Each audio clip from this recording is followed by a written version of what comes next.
نیت کی اہمیت. عمر بن خطاب رضی اللہ عنہ نے منبر پر کہا، یعنی سب کے سامنے مجمع میں کہا، میں نے رسول اللہ صلی اللہ علیہ وسلم کو فرماتے ہوئے سنا، بے شک اعمال کا دار و مدار نیتوں پر ہے، اور بے شک ہر انسان کے لیے وہی ہے جس کی اس نے نیت کی.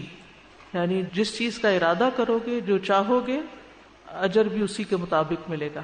یہ حدیث ہمارے دین کی بہت اہم تعلیمات میں سے ہے. یہ دین کی اصل ہے، بنیاد ہے، اور یہ ہر موضوع میں داخل ہے، ہر چیز میں. اس کا تعلق ہر شخص سے ہے، چاہے کوئی عالم ہو یا جاہل ہو، بڑا ہو یا چھوٹا ہو، مرد ہو یا عورت ہو. اور عمل میں دل کے اعمال، زبان کے اعمال اور جسم کے اعمال شامل ہیں. یعنی عمل جو ہے وہ صرف ہاتھ پاؤں کا ایکشن نہیں، دل کے ایکشن بھی ہیں، زبان کے بھی ہیں اور عمل کے بھی. دل میں جیسے ایمان ہے، توکل ہے، اللہ کی طرف رجوع ہے، اللہ کی خشیت ہے، اللہ کی محبت وغیرہ. نطقی اعمال زبان کے اعمال ہیں، اقوال ہیں. اعضاء کے اعمال جیسے آنکھ، کان، ہاتھ، پاؤں اور اس کے علاوہ جو بھی ہمارے اعضاء ہیں. اور نیت کا مطلب ہوتا ہے قصد، ارادہ. تو نیت کیا ہوتا ہے؟ کسی کام کا ارادہ اور قصد کرنا. اور شرعی اصطلاح میں اچھی نیت سے مراد اللہ کا تقرب حاصل کرنے کے لیے عبادت کے کسی کام کا ارادہ کرنا، عزم کرنا. اور نیت کا جو موقع محل ہے وہ دل ہے.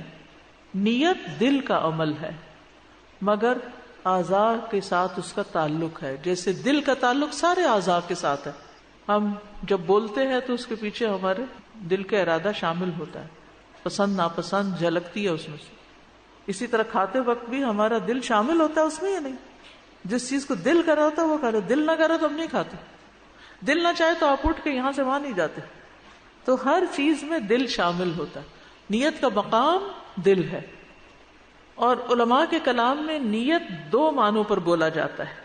نمبر ایک، جس کے لیے عمل کیا جائے، اللہ کے لیے کیا یا بندوں کے لیے کیا، اس کے لیے نیت کرنا، یعنی کس کے لیے کر رہے ہیں.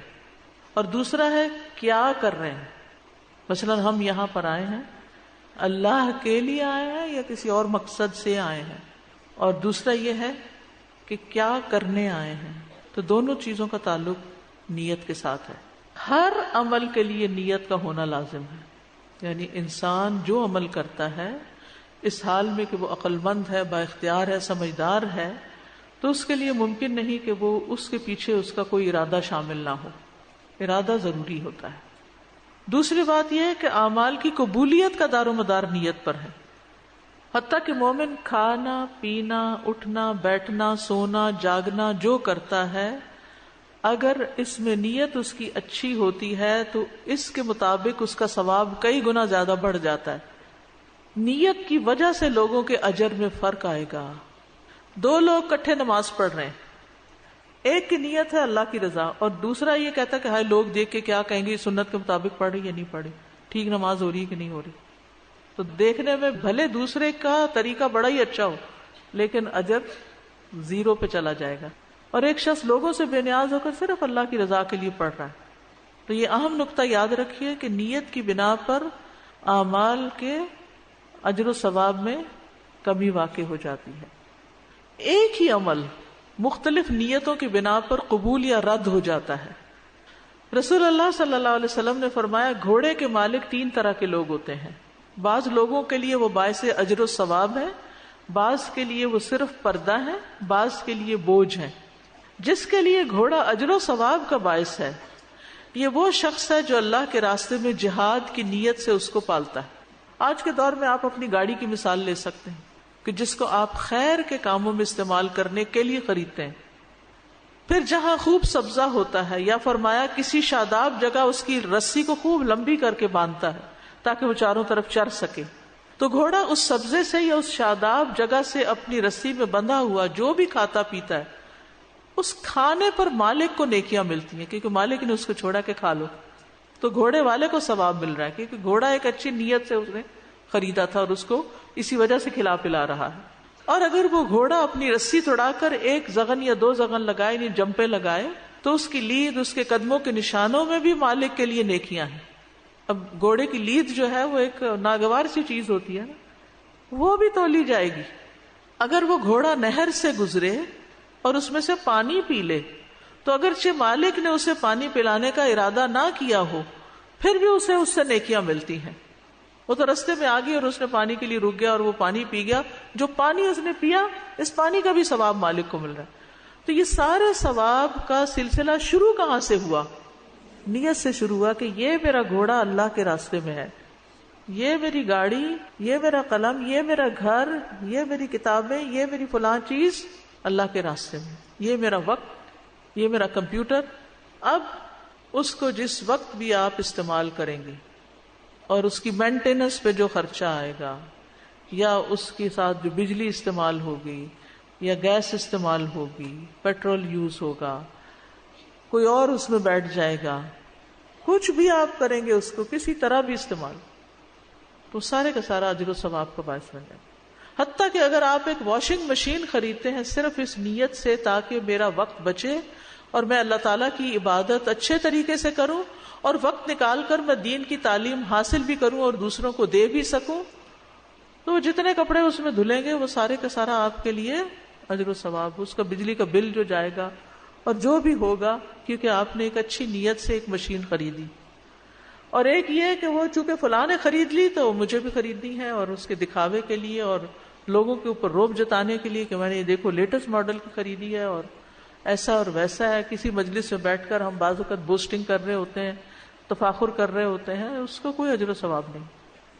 حتیٰ کہ ایک کمفرٹیبل جوتی آپ لیتے ہیں کہ اس میں میں اچھی طرح واک کر سکتی ہوں تاکہ میں فٹ رہوں اور پھر میں زیادہ سے زیادہ اچھی طرح نماز ادا کر سکوں، تو وہ جب تک پہنے جتنی واک کی وہ ساری واک بھی، وہ آپ کی ایکسرسائز بھی، وہ کھانا پینا بھی، وہ ساری چیزیں، وہ دوا خریدنا، وہ دوا کھانا، وہ ڈاکٹر کے پاس جانا، وہ سارا اس نیت کے گرد گھوم رہا ہے کہ ہیلدی باڈی جو ہے وہ زیادہ بہتر طور پر اللہ کی عبادت کر سکتی ہے.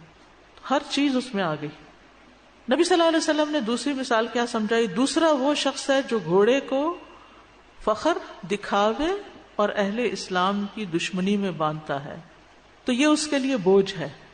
اور یہ جو گھوڑے کی تیسری قسم بتائی گئی، اگرچہ وہ اس حدیث میں اس کی ڈیٹیل نہیں ہے، لیکن وہ جو لوگوں کے لیے پردہ ہے، یعنی ذاتی ضروریات، گھر کی ضروریات پوری کرنے کے لیے، آپ اپنے مسائل حل کرنے کے لیے گھوڑا خرید لیتے ہیں، یہ گاڑی لے لیتے ہیں، جیسے عموماً ہم گھر کی ضرورت کی چیزیں لے لیتے ہیں، تو بس ان کو دنیا میں استعمال کرتے رہتے ہیں مگر اس کے پیچھے کوئی اچھی نیت نہیں ہوتی.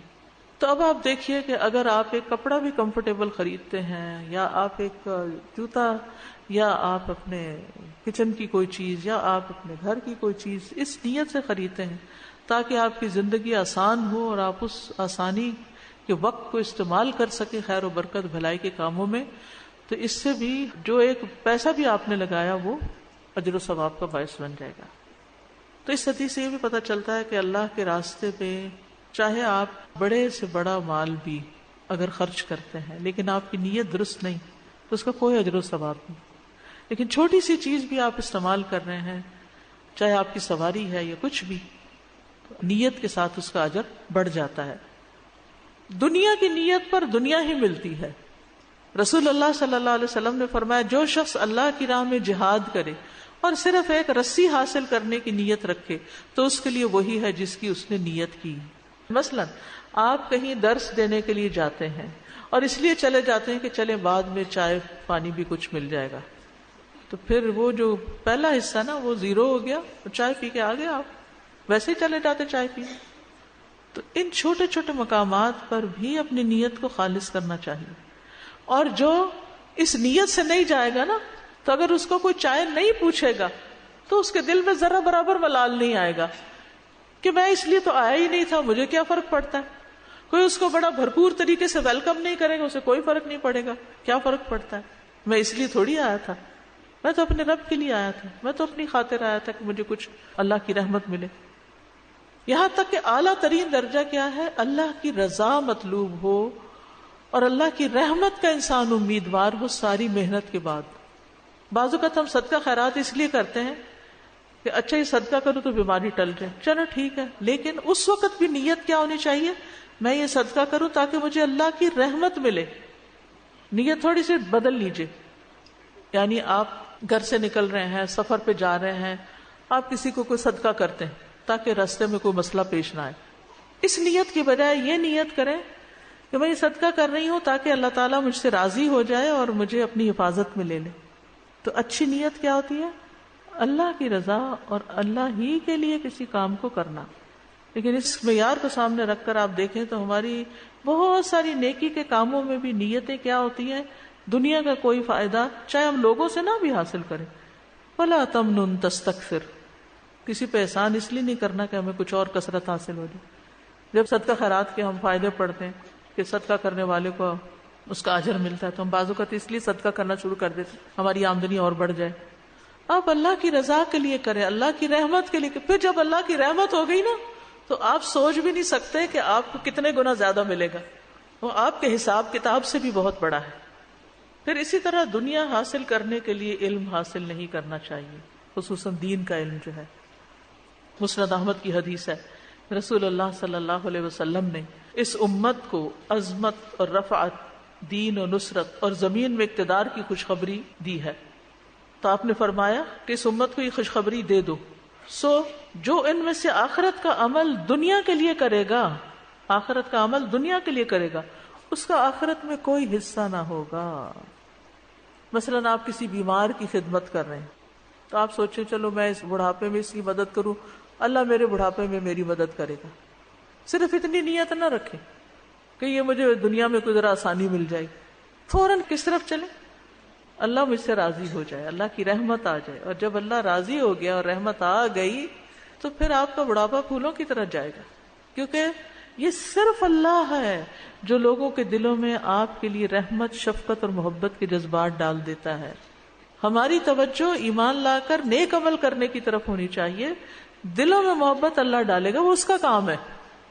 کسی کی محبت حاصل کرنے کے لیے کچھ خرچ نہیں کرنا چاہیے کہ میں ذرا اس کو تحفہ دے دوں، میں اس کو ذرا اچھا کر لوں، میں اس کو کچھ کھلا پلا دوں تاکہ یہ میری طرف متوجہ ہو جائے. نہیں، اللہ کی خاطر غریب کو کھلائیں، گھر والوں کو کھلائیں، دوستوں کو کھلائیں، بڑوں کو کھلائیں، چھوٹوں کو کھلائیں، کہیں کچھ بانٹیں، اللہ کے دیدار کی خاطر کھلائیں. تو اپنی نیت کے لیول کو اوپر لے جائیں. تو جس کے لیے کام کریں گے اس سے اجر پائیں گے. بندوں کے لیے کریں گے تو ہو سکتا ہے بندے کچھ دیں یا نہ دیں، لیکن اگر اللہ کے لیے کریں گے تو کئی گنا زیادہ ملے گا، جس کا آپ تصور بھی نہیں کر سکتے، کیونکہ معاملہ آپ نے اللہ پہ چھوڑ دیا. اگر نیت درست ہو نا تو انسان کام ڈیلیگیٹ بھی کرتا جاتا ہے، اس سے بھی بڑی آسانی ہوتی ہے. یہ کام اس سے کروا لو، یہ اس سے دے دو، یہ اس کو دے دو، تاکہ ہم اور جو ہماری صلاحیت ہے اس کے مطابق بڑا کام کر سکیں. کیونکہ بعض اوقات ہم یہ کہتے ہیں ہر چیز اپنے کنٹرول میں کرنا چاہتے ہیں، یہ بھی میں کروں، یہ بھی میں کروں، یہ بھی میں کروں، اور دوسروں کو کام سکھاتے نہیں.